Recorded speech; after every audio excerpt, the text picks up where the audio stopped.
சமயம் மதுரையை ஆட்சி செய்து வந்த கூர்பாண்டிய மன்னன் வெப்பு நோயால் கடுமையாக பாதிக்கப்பட்டு அவதியுற்றார்.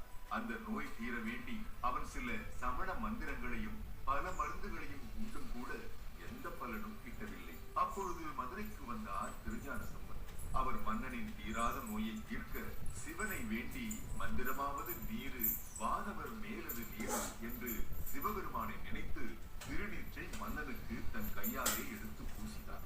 என்ன ஆச்சரியம்! அடுத்த நொடியே வெப்ப நோய் குணமானது. அன்று முதல் மன்னனும் சிவனடியாராகி சிவத்தொண்டு செய்ய தொடங்கினார்.